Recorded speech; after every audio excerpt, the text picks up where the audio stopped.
어떻게 되는가라는 전도도 하게 되고, 은혜가 넘치게 되고, 이런 말씀들을 드렸어요. 받으면, 공부를 열심히 하면 서울대학교 간다 그런 거죠. 최대한으로 다해서 하면 좋은 데를 갈 수 있다라는 그런 같은 말이에요. 성령 충만하면 그냥 적당히 받는 게 아니라, 여러분 서해안에는 꽃게라는 게 있습니다. 굉장히 비싸죠, 꽃게. 근데 이 꽃게가 산란기에는 제가 맞는지 모르겠는데 살이 없다 그래요. 알을 품어야 되기 때문에. 그래서 이왕 꽃게를 먹으려면 살이 통통한 계절에 꽃게를 사서 먹어야죠. 쪄 먹든지 또 뭐예요? 게장을 담궈 먹든지 하는 거예요. 또 배고프거나 진정으로 목이 말릴 때 밥이나 물을 먹게 된다면 이렇게 작은 양이 아니라 어때요? 가득히 있어야 되는 거예요. 배가 굉장히 고픈데도 공깃밥이 한 두세 숟갈 서 있다 그러면은 진짜 짜증나죠.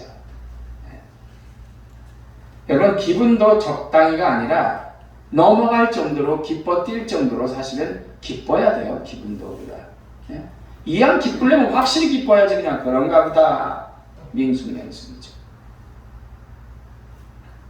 신앙생활도 그렇습니다. 이왕 신앙생활하는 거 주일에만 성경 찬송 가지고 그냥 나왔다가 가는 것, 이 정도가 아니라 한 주간 세상에서 성경 한 번 읽지도 않고 했던 그런 게 아니라 정말 하나님 앞에 우리가 늘 주님과 동행하는 삶을 살아야 할 줄로 믿습니다. 한 번 만나는 게 아니라 계속 삶 속에서 만나는 거죠.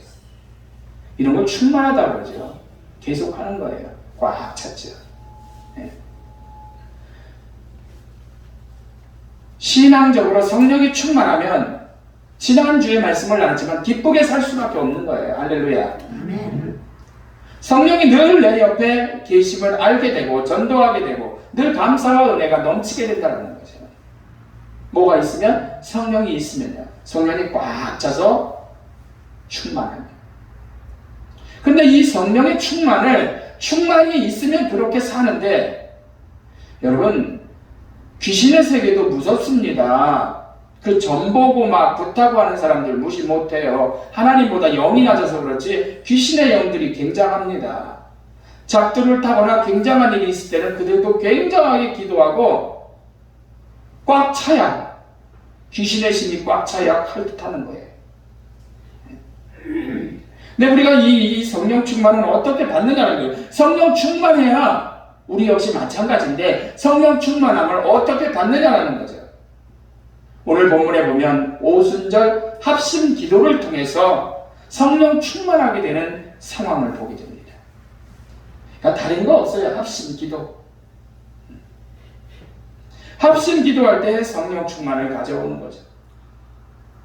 사람들은 성령 충만해지는 것에 대해서 야, 우리 특별 기도하자. 성령의 충만함을 주옵소서라고 막 부르짖고 성령의 충만함을 주시옵소서. 기도원에 가서 나무 뿌리 하나 뽑을 정도로 잡고 씨름하면서 성령 충만함을 주시옵소서.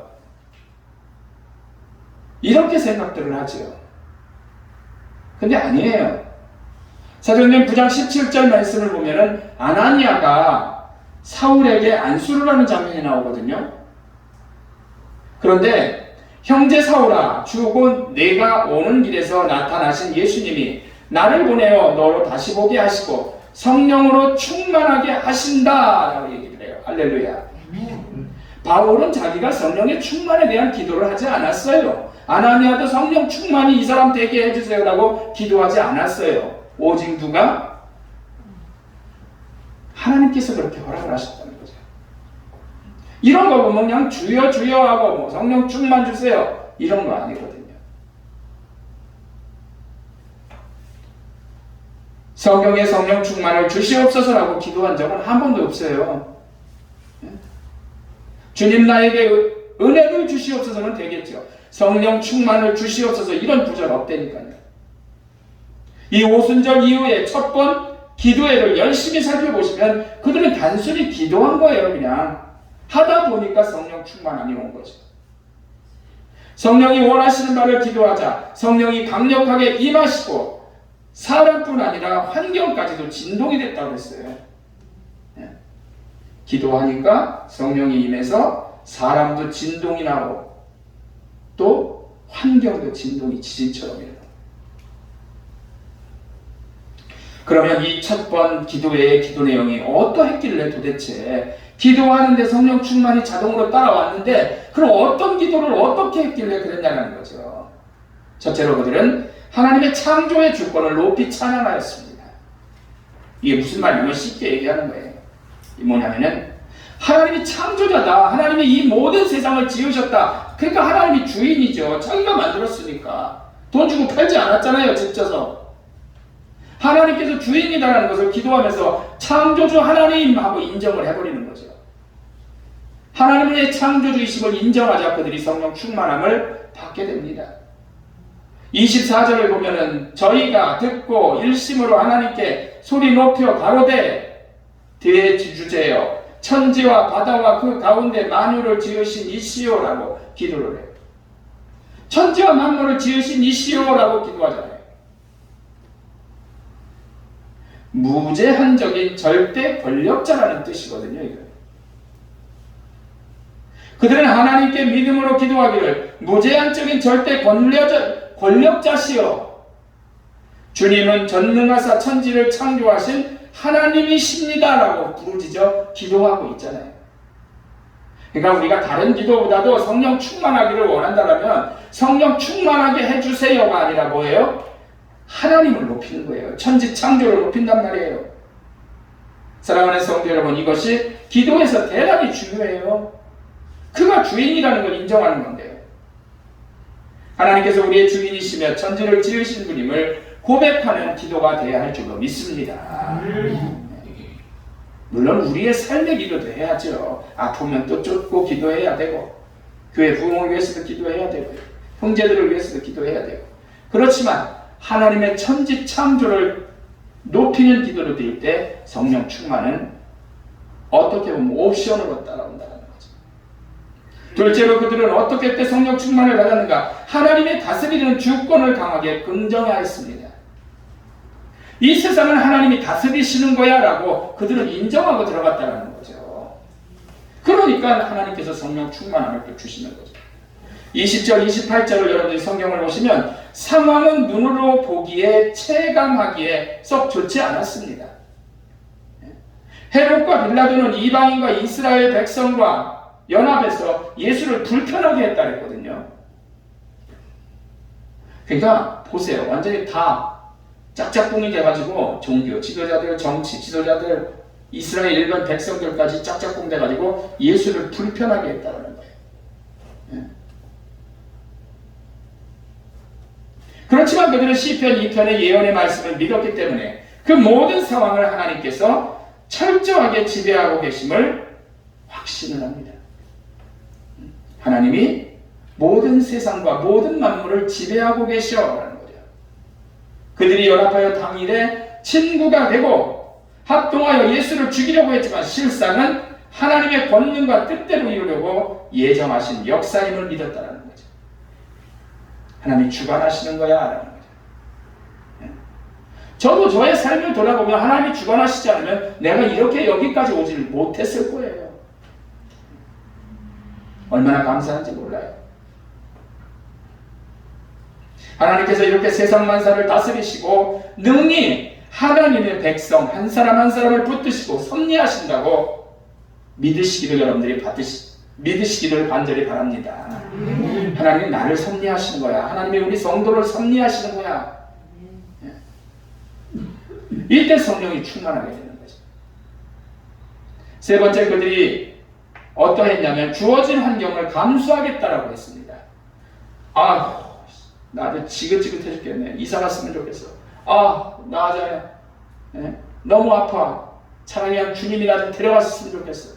이런 환경들이 아니라 그걸 받아들이는 거예요. 인정하는 거예요.